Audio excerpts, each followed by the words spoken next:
Hello, and welcome to another side of Israel. My name is Sharon Offenberger. I'm the strategy advisor for the Jewish Independent and co-host of Politica podcast. Just going to give everyone a second to jump on. We've got a very exciting and really thrilling guest with us this evening, which we will get to. I wanted to first start by acknowledging and paying respects to the First Nations people from the countries that you are dialing in from. I'm dialing in from Gumbaynggirr country, so pay my respects to those people.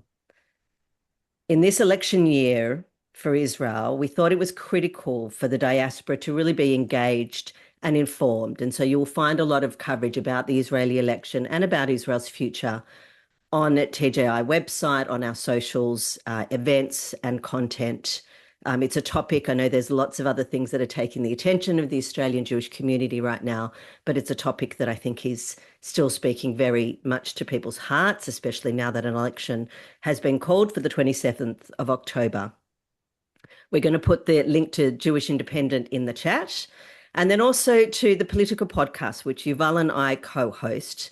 It's a podcast that explains Israeli politics in a way that the diaspora can digest a little bit better. It's not as complicated, and it's also not loud in the way that people discuss Israeli politics in Israel. We're really thrilled to have Lihi Lapid joining us tonight from Israel as we try to bring Israelis and the Jewish diaspora together during this critical time for Israel, for Israelis, but also for us in the diaspora who feel very strongly about the importance of Israel as a Jewish and democratic homeland for the Jewish people.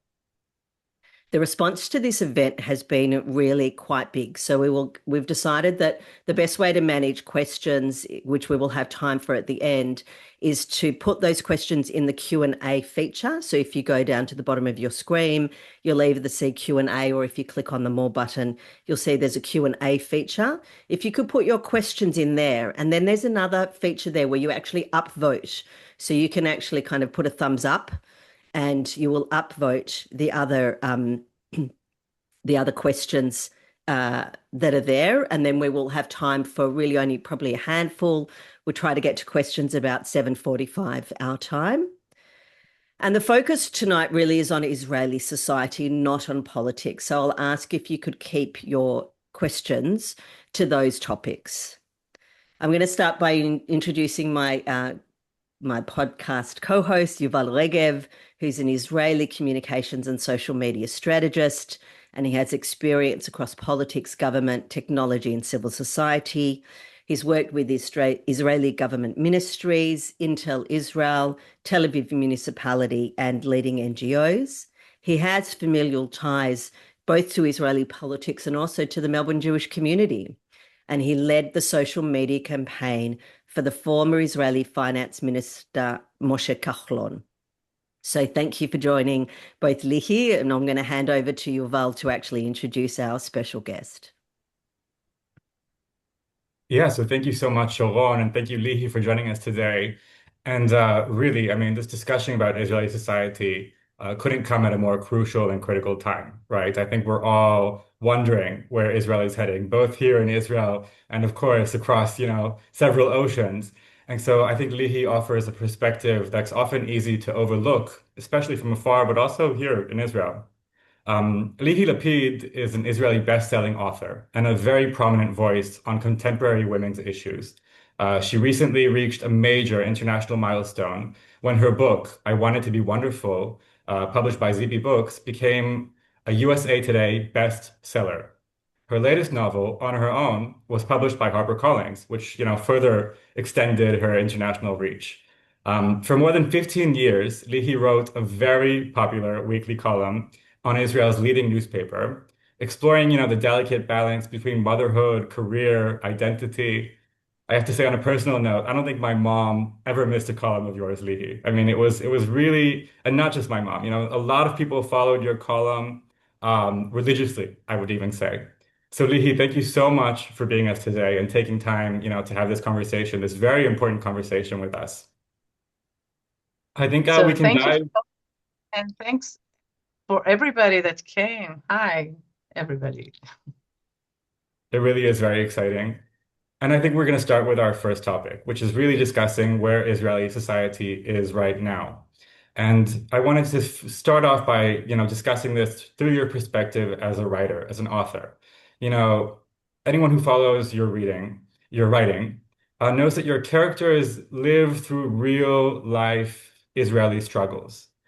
And I wanted to ask if there's anything that you see about Israelis that you see clearly that other people might miss. Wow. I think that's the work of a writer. Uh, to watch society and to try to find little stories that can tell the big story. And at the end, that's also what I tried to do in On Her Own, is trying to get to the Israeli society through a story between an old woman and a young woman. Uh, and what I think I succeed there, because everybody in Israel, when they read the book, they say, wow, it's so Israeli. And when they read it abroad, they say, wow, it's so Israeli. And then someone told me that it was very unique for him because I talked about things that you don't talk about when you write about Israel.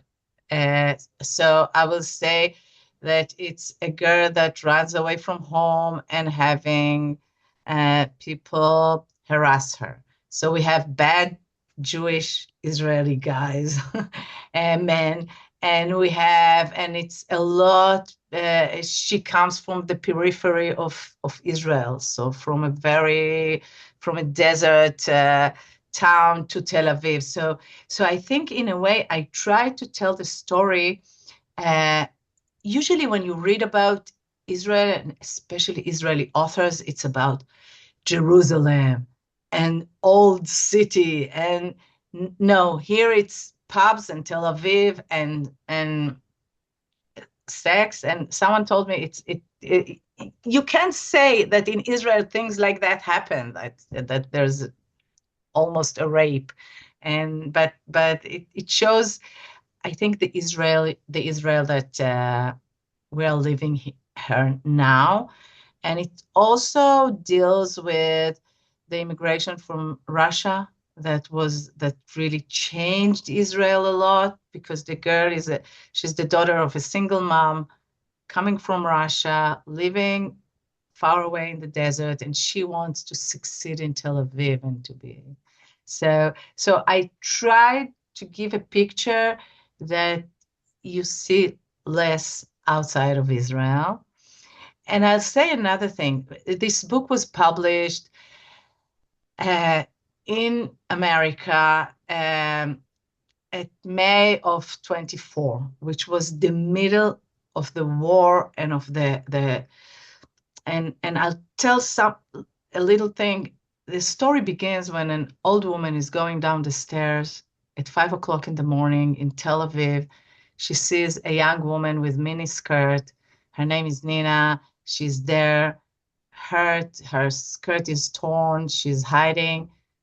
When this old woman looks at her and says, Dana, my Dana, you came back for me. She's not Dana, she's Nina, and she's going to live with this old woman. Um, and as you go along with the reading, this woman lost her son in the army 30 years ago, and her other son, her only son that is alive, lives in America.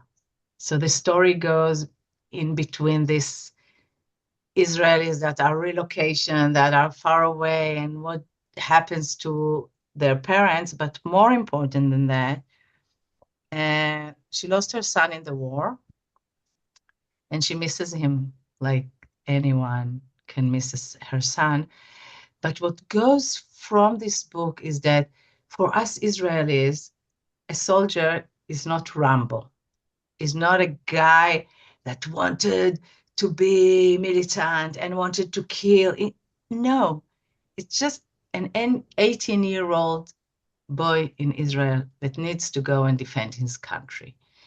And I think that I was so proud of this book, getting to people at the middle of this chaos that happened around Israel and against Israel, and for people to realize that for us, a soldier is just our sons that got to the age of 18 and went to defend our war, so defend our country. You know, you mentioned the war and the chaos. And I think a lot of us wanted to know and understand your perspective on what you feel has changed deeply in Israeli society and in the way that Israelis interact with one another over the past 3 years of this war and chaos. Wow. I think everything changed. I think, first of all, I will tell something about diaspora and Israel, and then I'll go back to say what changed. Because I followed my book and I went to do book tours, I just want to mention that we were looking for a few months for a store in Manhattan that will allow me to do a launching for the book, just to sit and sign. It was my dream since I was a kid, like to sit in a, and we couldn't find any bookstore that will allow me to do this event in Manhattan.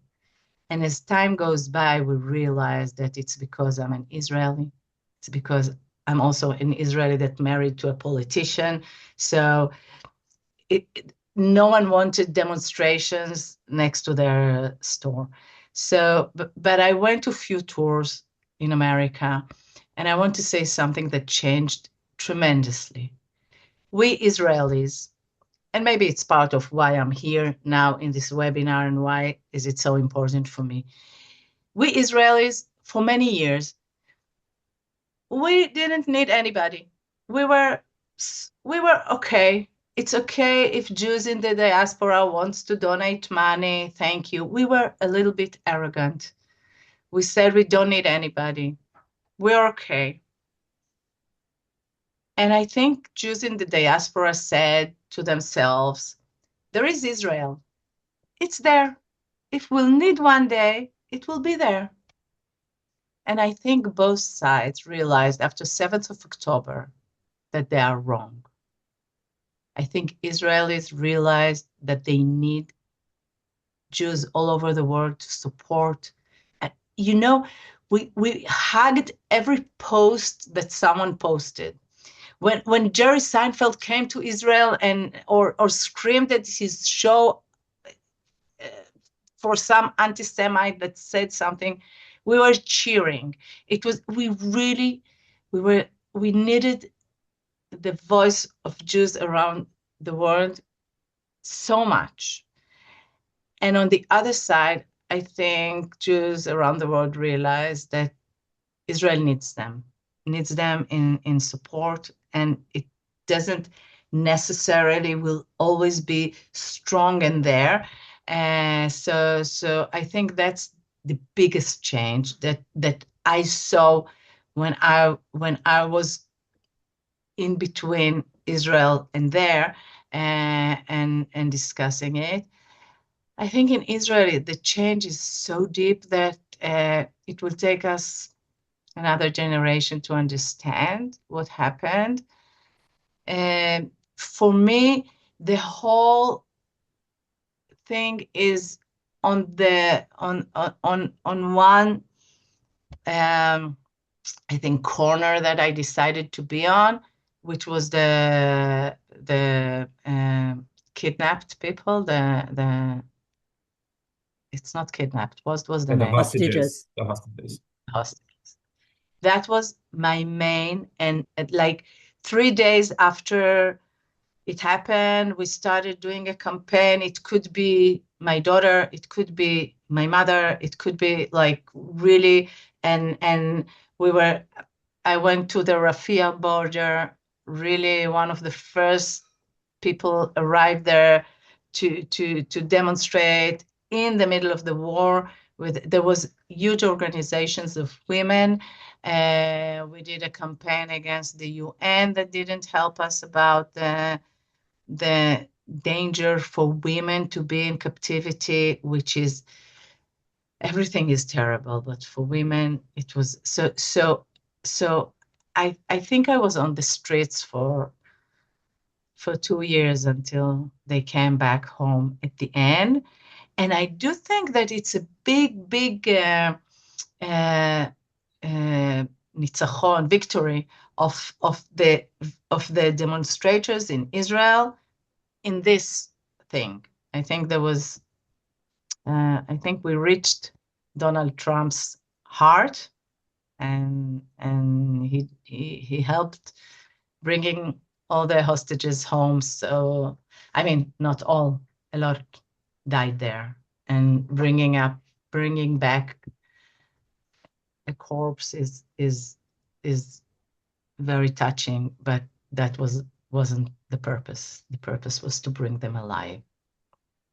So you mentioned being on the streets, and you mentioned, being part of this very, very public trauma. A lot of people are speaking about they're speaking about unity. And specifically, we're heading up towards Israel's most dramatic and most historic election, 99 days from today. Um, But do who's you think, counting? yeah, and who's counting? Yeah. Do you think unity remains a value in Israeli society? Do you think there is still genuine unity amongst Israelis? Yes, definitely. First of all, we have unity. Okay, there is unity among Israelis. Not all Israelis are united. Okay, so let's be precise about that. I think there are 80% of Israelis that agree on 95% of the subjects. Okay, if we are leaving really, what will we do with the West Bank and things like that? Besides that, we have like 80% of Israelis agree about the same things, almost. And I'm coming from this house and family and this husband that we believe in it. We believe in. I know that most countries are either left or right, but in Israel, most of the people are in the center. They are not extremists. I think the extremists are doing bad and big damage to Israel. But like we say that everyone that was with our son in the army or our daughter is our partner, and I think that puts 80% of the Israelis inside this. So yeah, I do believe. I think that's why Yair, my husband, decided to go with Bennett, with Naftali Bennett, and I think that they succeed in doing it 4 years ago, having a government that was beyond any imagination. No one thought it can be, and it was wonderful. Almost 2 years that we had quiet. So yes, I think it's a big thing that Israelis want, and I do think that the modern network and the modern I don't know, all the X and Facebook and all this media, social media, is trying to tear us apart. Every post and every reaction is always angry, and I heard what Sharon said at the beginning. We will talk here not as screaming as in Israel when we talk about politics. It's very emotional for us, and yes, I think all over the world, everybody are at their extreme end, and it's very dangerous. I'm moderate. I'm in the middle.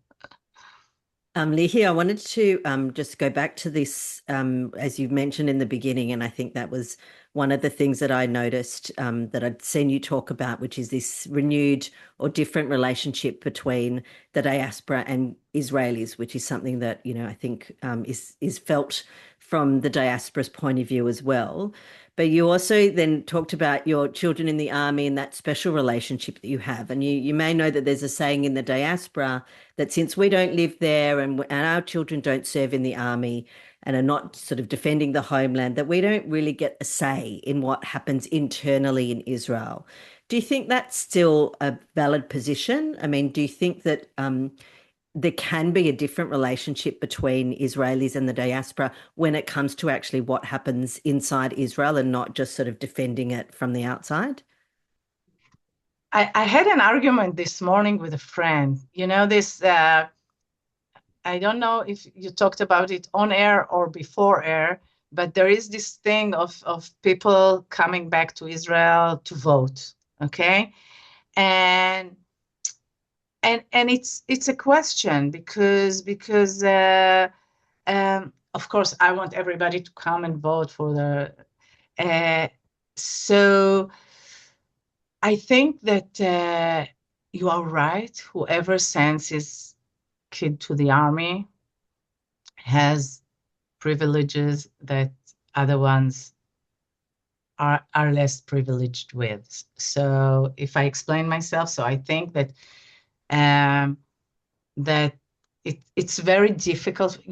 I'm always, when I think about, when someone asks me political question, I try to imagine what will happen if it will be the other side. Okay, if I will hear that there are tons and tons of flights coming to Israel of Orthodox Jews that are not living here, that are not drafting their kids, and they are coming to vote in order to change. And so it will be difficult for me. I think that every Israeli that can one day live here, or his kids are here, or part of his family, and he lived here or grew up, and is one day it's still his homeland.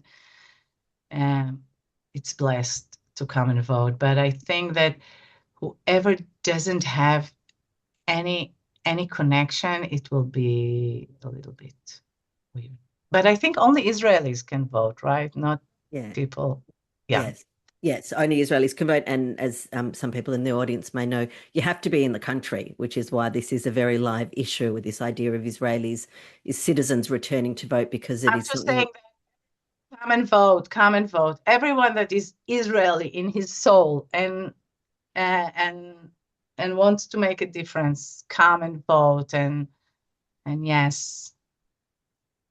Do you think that is there something that you think that, I mean, you've spent time, as you said, in New York, and you had this opportunity to really understand the perspective a little bit of diaspora communities, especially at this time.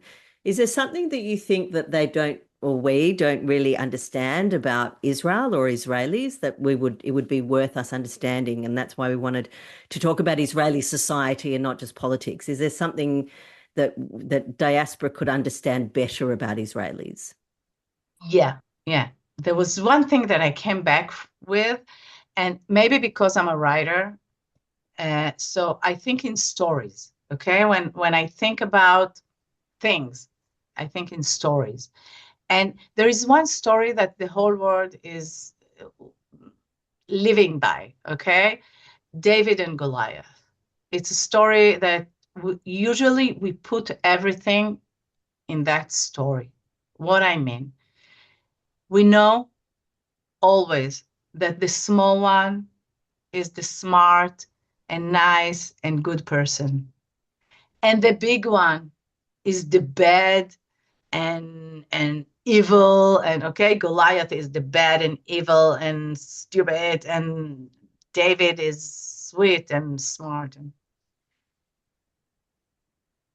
we, Jews and Israelis, we look at Israel as David.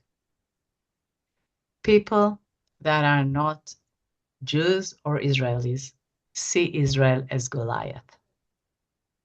Okay? And that's the difference. And that's the difference. And we need to change that story. We know that we are small and we are a startup nation and we're smart and we wouldn't be existed if we were not really good and giving our lives for the state of Israel. But the other world, the outside world, look at us as Goliath. And we need to change this story in the world. I don't know how we do it, but I think that in every argument, in everything that we talk to people outside of Israel, we need to explain to them that that we are not Goliath. We are David. We are small and vulnerable, and for us to win and to exist is a miracle. Do you find that your books help tell that story? Is that the sort of feedback that you get regarding your own writing and your own stories that you tell, which, as you say, have shown another side to Israel? Yeah, I think that on her own is, especially because you don't hear stories like that outside of Israel about just an old woman that she's all alone in Tel Aviv, and when a young girl in distress comes to her doorstep, she just embraces her, and so it's a little story about little life, and I think it's very important to tell stories like that. The other book that was the USA Today bestseller is about marriage and love and being parents. Not love, not love. It's after love. Okay, it's after happily ever after. It's about being parents. I'll tell you one thing. In this book, I was writing this book after writing for a few years in the newspaper, my column. And I started writing the book and it became too personal. And I said, okay, I can't really write about being a mother, the mother I am. So I'll tell a story. And then I realized that you can't publish. I went to my mother-in-law. She's a very famous writer. Her name is Lihi Lapid. And I came and I told her, and that's a wonderful advice to whoever writes, whoever with us and writes or want to write a book. And I asked her, Shula, when I write a book, do I write the whole truth? So she looked at me and she said, when you write a book, she's tough. When you write a book, you write the whole truth. And then you erase a little bit. So I wrote the whole truth about my family. And I realized I can't publish this book because it's exposing too much my life, my husband's life, the kids. I erased a lot of parts, but I end up with one paragraph that I couldn't erase. And I didn't publish the book. And for more than a year and a half, it was in my stomach and my heart.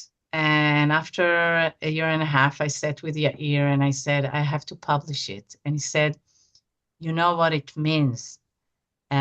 It's really, really exposing yourself. And I said, I think it's important. I will tell you by heart this paragraph that I was so much hesitating about. It goes like that. I come one day to pick up my daughter from kindergarten, and her teacher says that something is wrong. I tell her that we already paid attention and we have an appointment for an ear doctor. As time goes by, we surround our daughter and we throw stuff and we make big noise and she doesn't respond.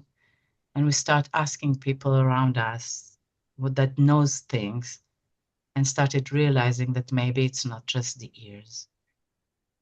And at the night before, I couldn't fall asleep and I prayed all night. Please, please, God, give me a deaf child, because all other possibilities are so much more frightening.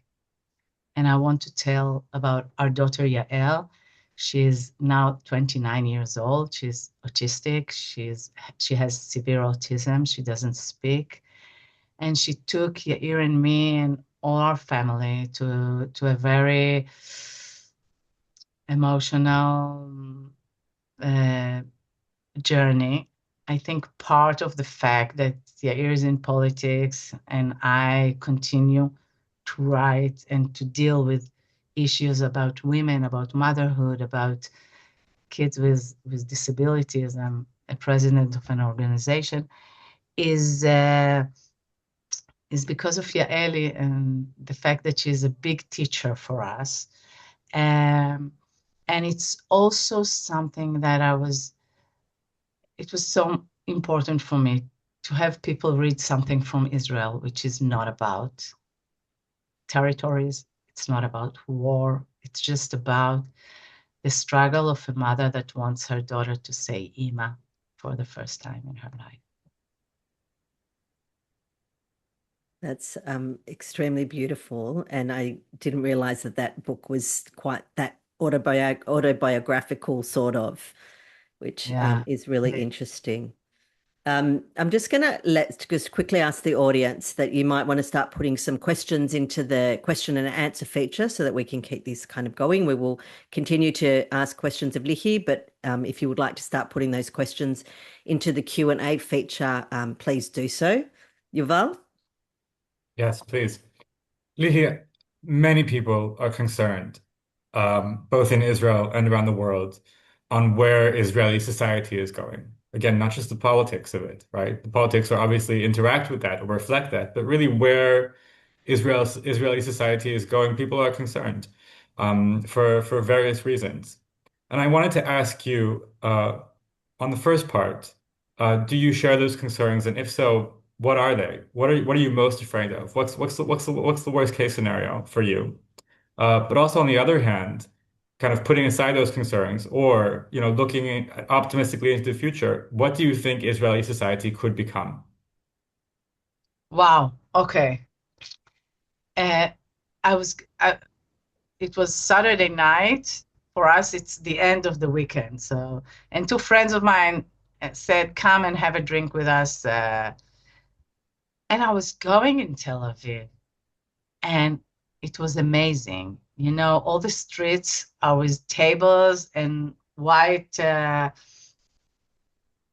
mapot, Tablecloths.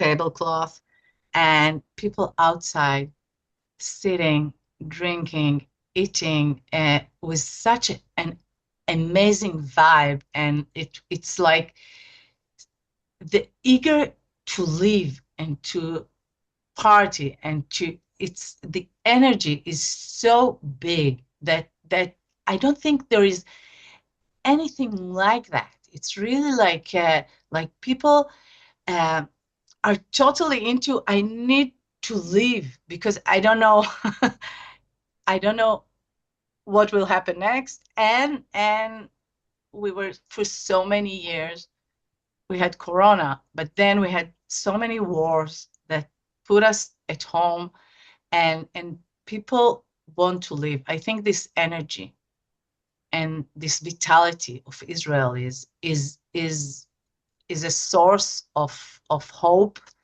and of opportunity to really uh, go ahead without looking back. So I do think that we have.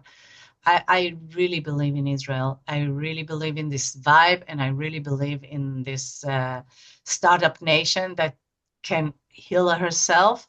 But it definitely depended on a change in the political arena because I think when people will know that Israelis voted for the same thing that was until now,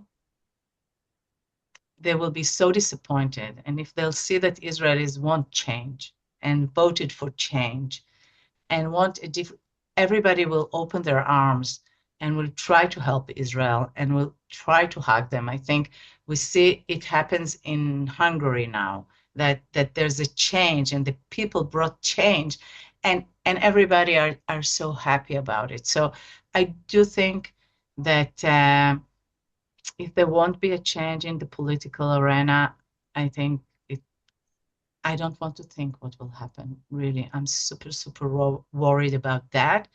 And I do think that if there will be a change, some kind of change, the sky's the limit, really. I think it can be the best era of Israel ever.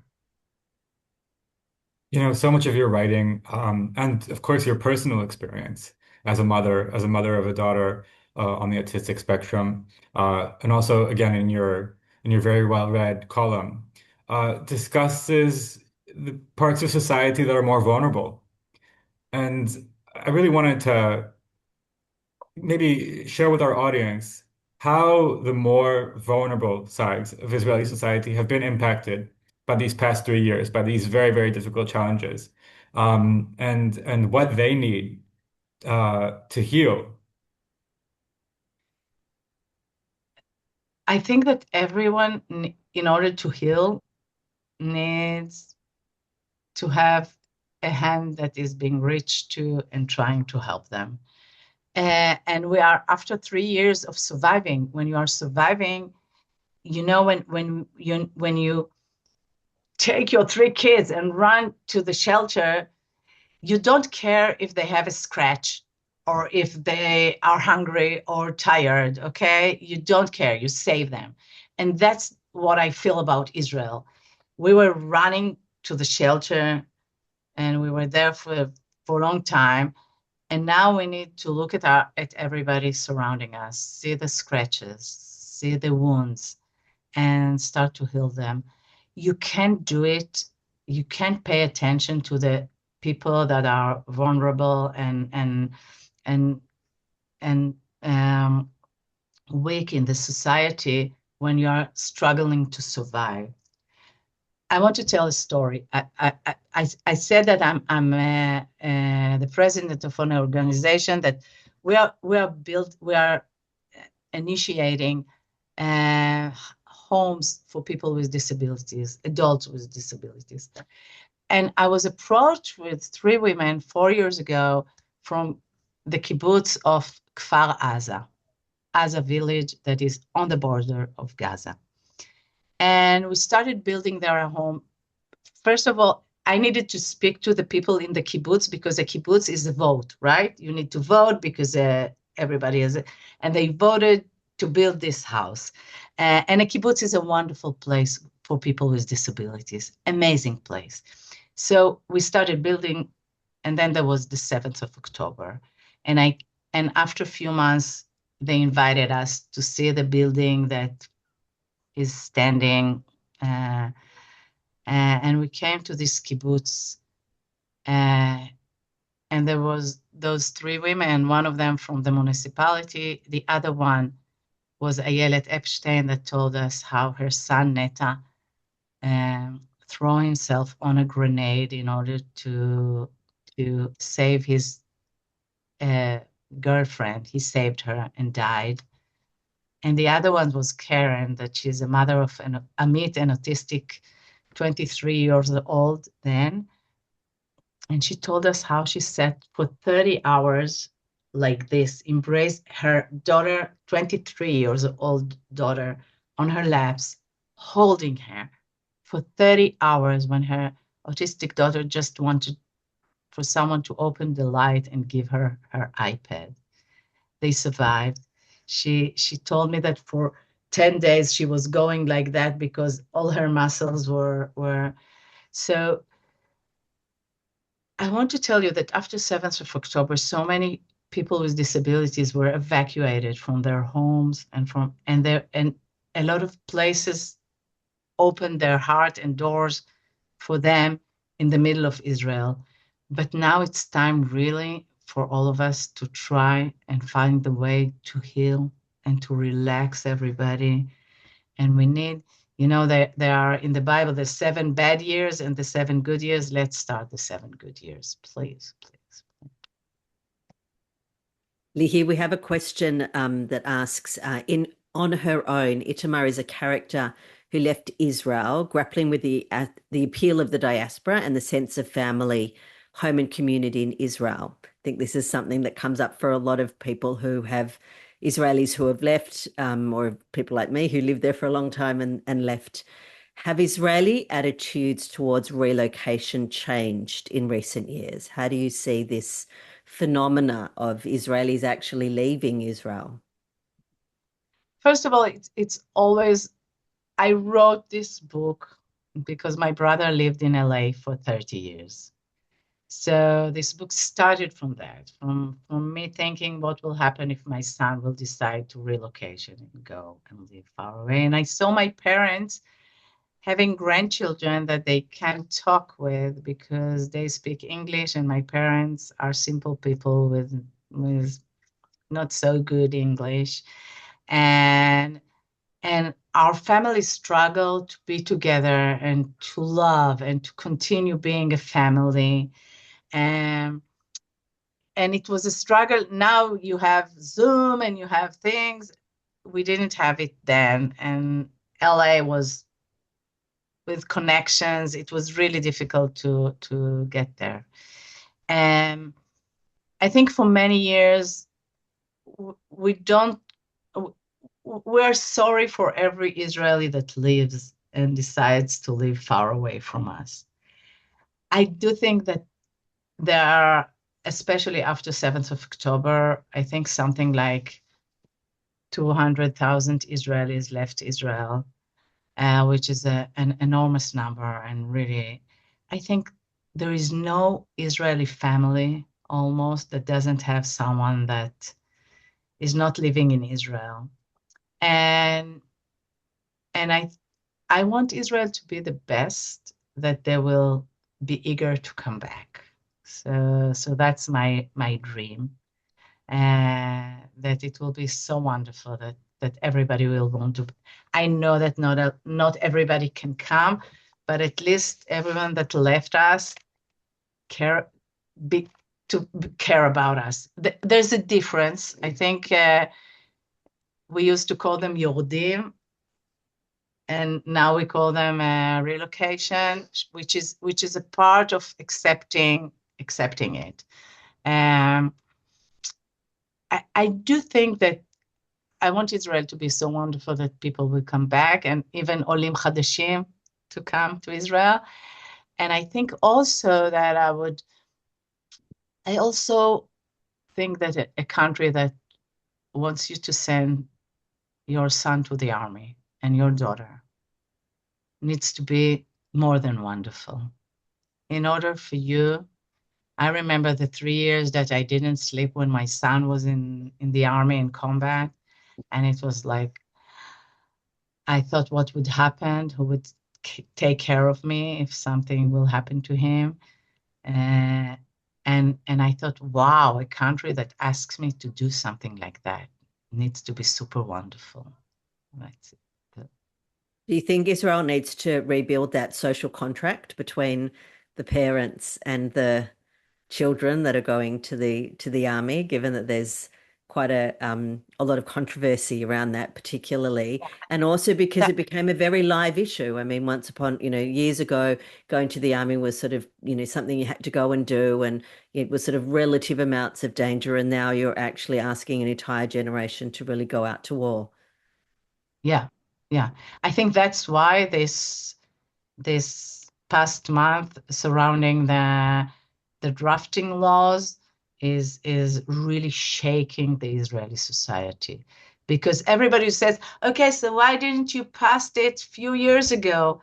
Because it wasn't so dangerous, and now it's super dangerous. So it's a whole different thing now. And there are so many, I published a book called Being a Soldier's Mom. It's a wonderful book with a lot of tips for mothers, what to put in his bag, to send a pillow, and it was a total failure. No one bought this book, and I'm used to bestsellers, and I was like, what happened? And we were sitting in the publication house, and I told them, listen, I realized no Israeli mom wants a book called A Soldier's Mom next to her bed. We want to not think about it, to have those 3 years over and for all our soldiers to come back home safe and to be after that. So I think under our skin, there is this wound and worry and trauma of our kids in the army, and to be worried about them, and it's a very, very open wound in Israeli society. And when we see in the middle of all of that, people that have a sign in their hands will die, but we will never be drafted, it kills us. Lihi, someone's asked, says thank you, and that it's very interesting and wants to know where we can purchase your books. It's in Amazon, all of them, like both of them in English. So they're in Amazon. And I want to tell you that we finished filming a TV series by On Her Own, and I hope it will be with you. I will tell you another story about that we had a production company from abroad supposed to be with us, and because we filmed after 7th of October, we felt that we need to do something about life in Israel after the war, or in the war. And when they read the script, they said, hey, it wasn't in the book. We don't want it. Either you take it out, the 7th of October, or we are out. And they were out because we left after 7th of October. We lost a lot of money, but they are out, and that is in.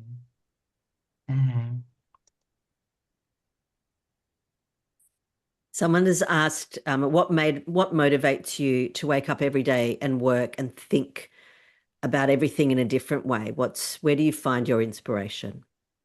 Wow. I think every 10 minutes I say to myself, I need to write about it. I need to write a book about it. I need to write something about it. And I don't know. I don't know.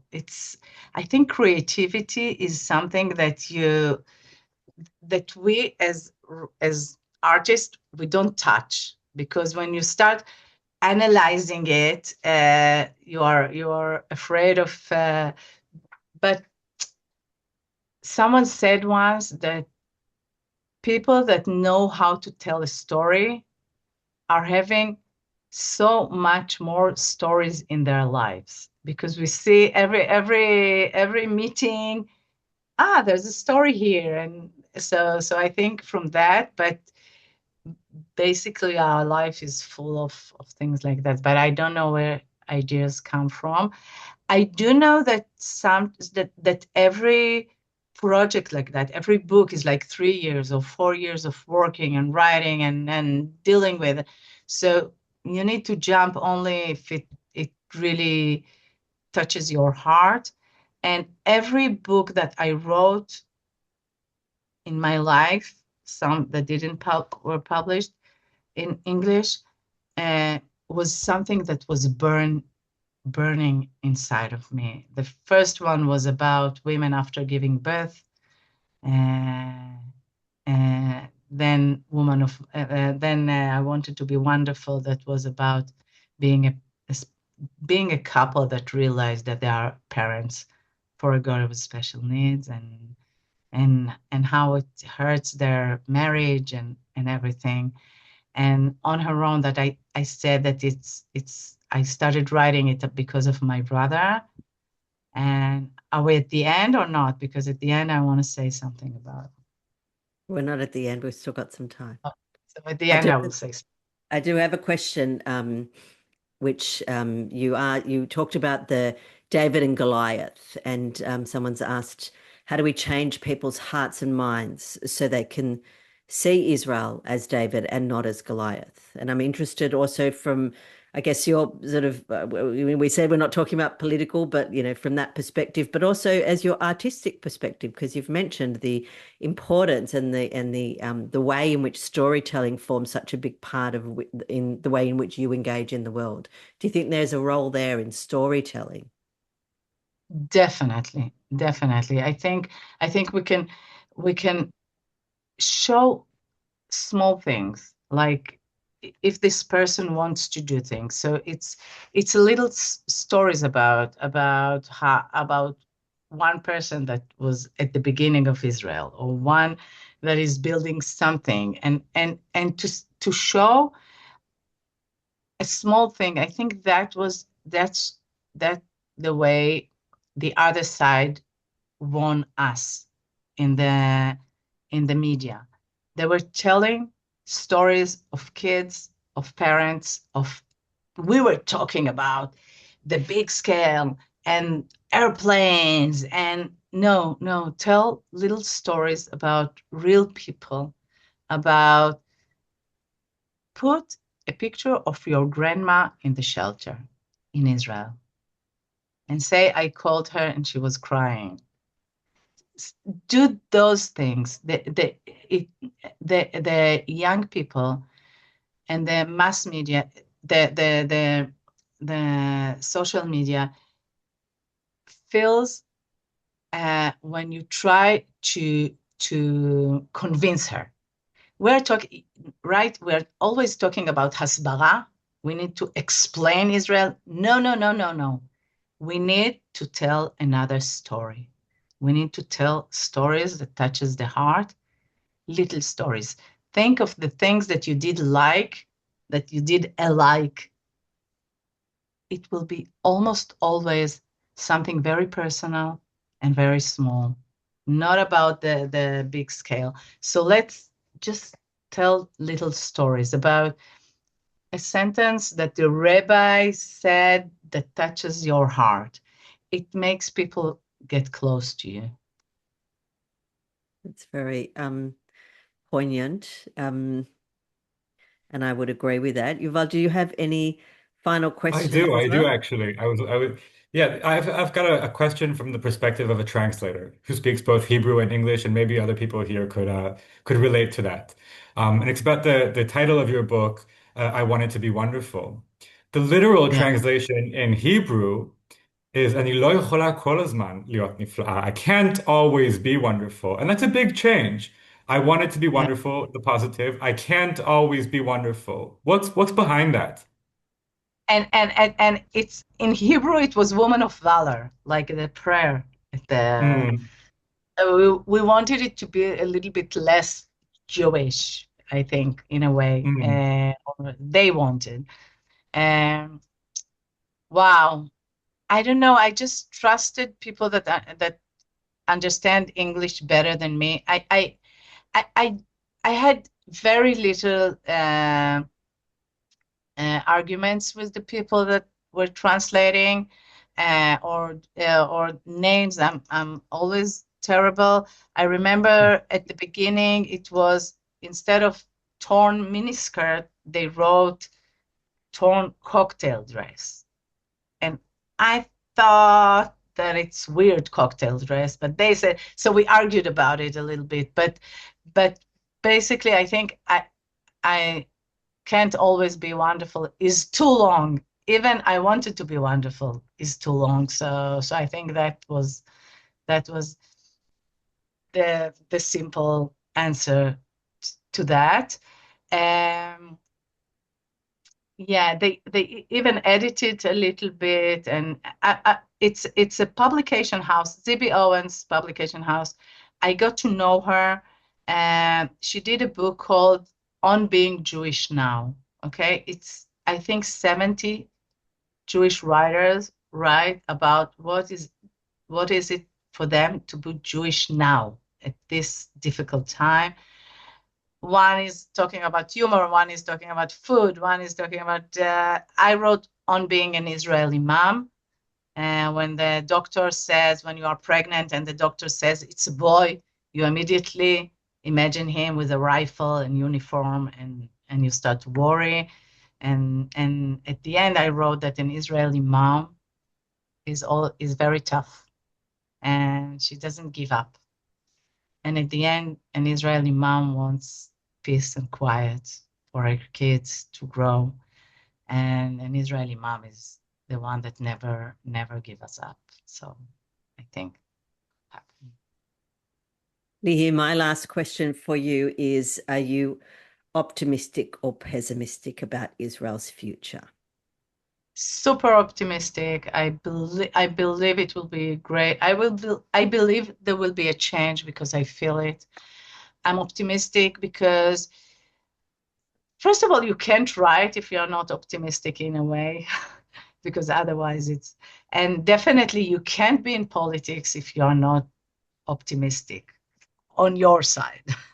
And so I'm there with you. You're very optimistic, and I'm sure there will be a change.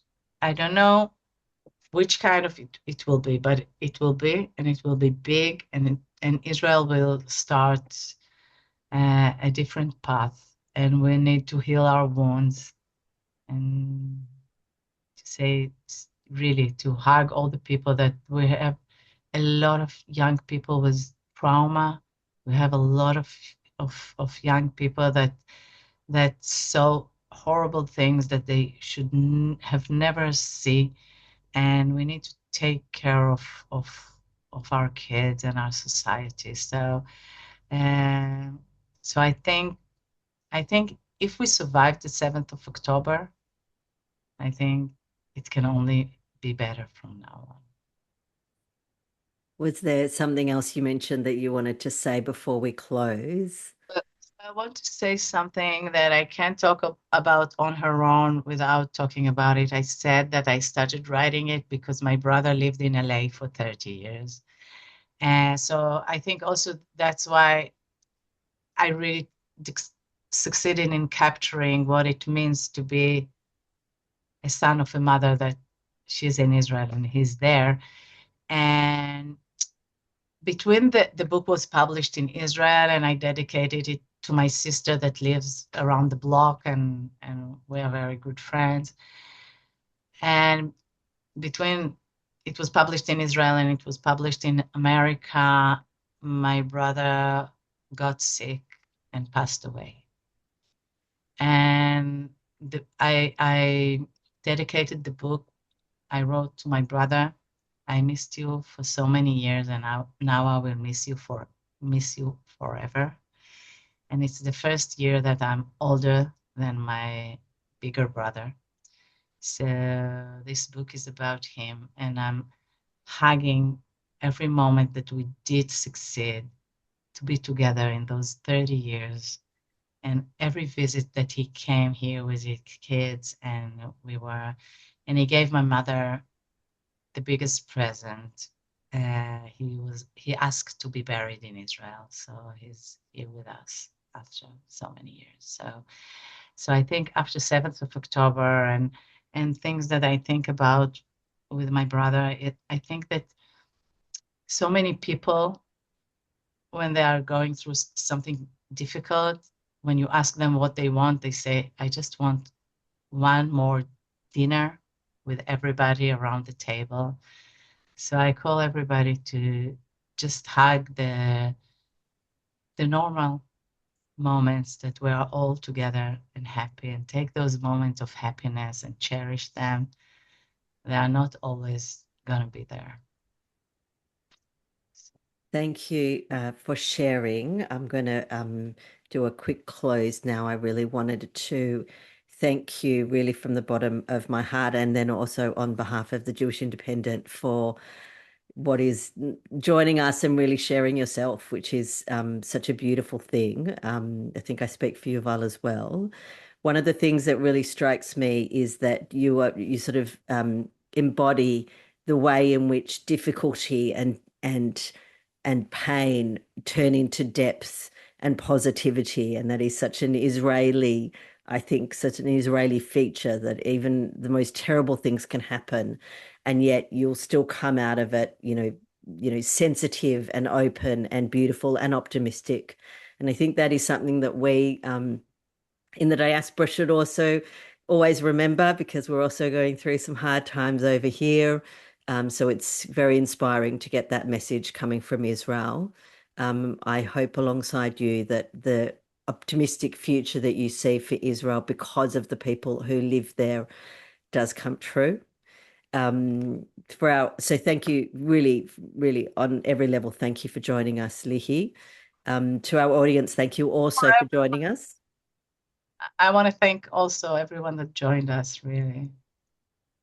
Yeah, these conversations I think are really important, especially right now. And so I really want to thank the audience as well, because it indicates that you're also really interested in maintaining and talking and engaging with the Israeli diaspora relationship. Please subscribe and follow both the Jewish Independent and the Politica podcast if you want to hear more about the sort of nuts and bolts of the actual politics of what's going on. And we really look forward to a better future together.